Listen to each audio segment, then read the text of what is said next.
We are celebrating the 40th anniversary of his company, along with the Oktoberfest celebration, the seasonal release. And would you please tell everyone a little bit about your 40 years in the tobacco industry? Thank you all. My name is Manuel Quesada. I was born in Cuba after we donated everything to the new government in 1960.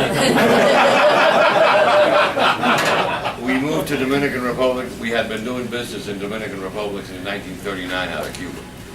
So it was a lateral move. We started again. In Cuba, we were not cigar makers. We were leaf brokers. We would buy tobacco, ferment, pack, and resell. We started that in Dominican Republic in 1961. And in '74, we started the factory. In the family raffle, I got sent to start the factory with $100, 3 rollers, no lights, a table, a chair, and a phone, and 3 bales of tobacco. And that's how we started 40 years ago in the new free zone in Dominican Republic in Santiago. We're not General Motors, we're a family company.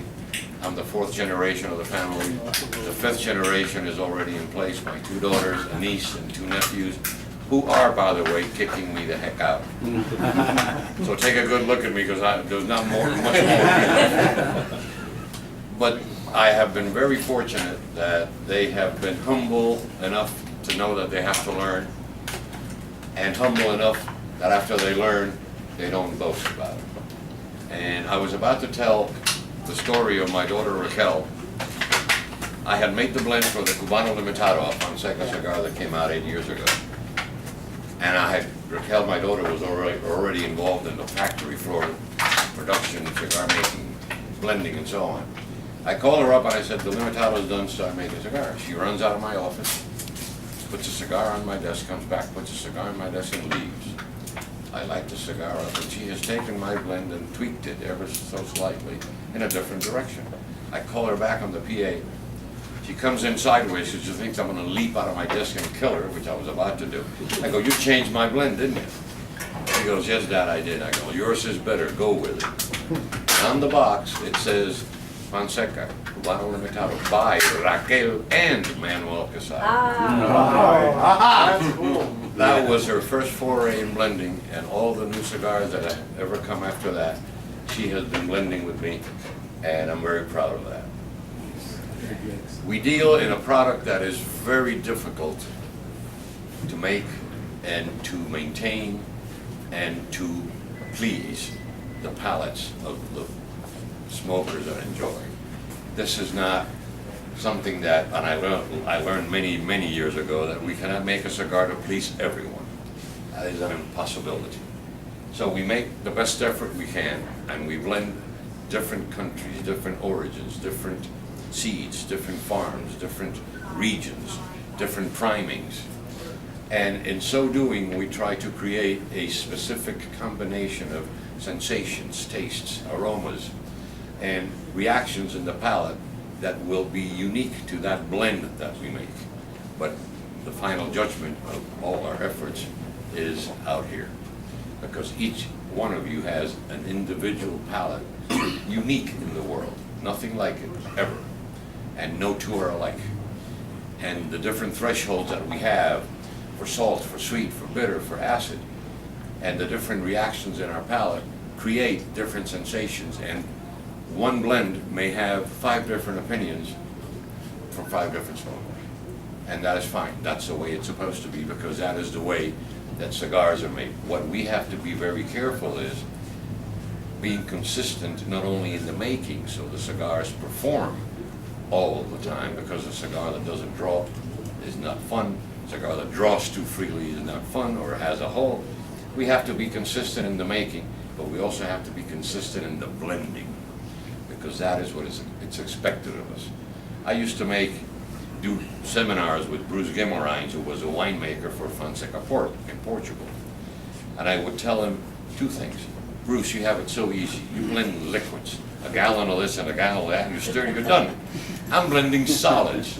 Go out there to the patio and blend rocks and tell me how you're doing. And the second thing is, you blend, and therefore, rather than the vintages, or the ports of course, but the blends are blends.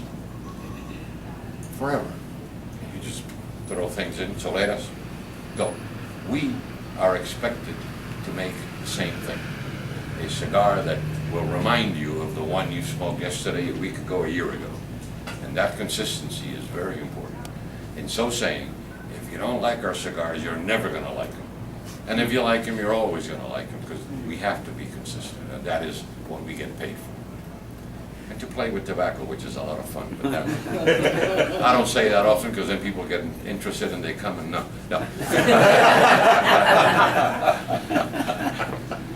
But it is an industry that is a people industry. Dominican Republic and Cuba.